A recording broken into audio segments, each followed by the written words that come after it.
最近这段时间，出门用餐成了一种有压力的活动，那干脆跟我一起待在家做料理吧。Stay home with me。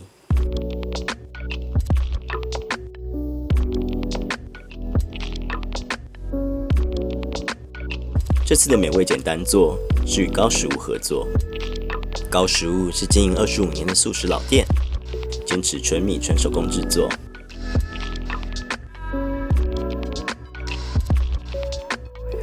在来米现磨制作的原味萝卜糕，使用新鲜萝卜丝，每一口都能品尝到新鲜萝卜香。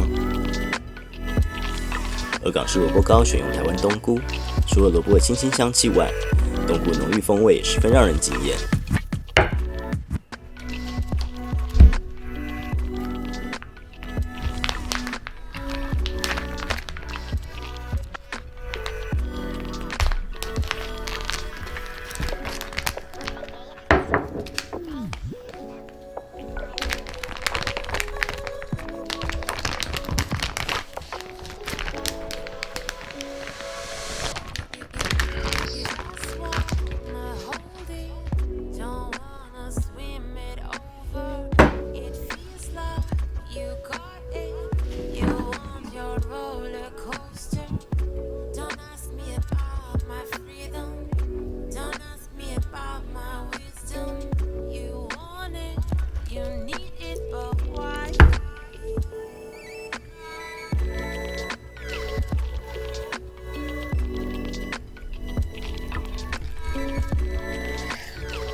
如果你喜欢我的影片的话，记得帮我按订阅、分享，然后按赞哦。然后记得帮我按下面的小铃铛，这样你才会收到我最新的讯息。也欢迎大家在底下留言跟我一起讨论，喜欢怎么样的影片哦。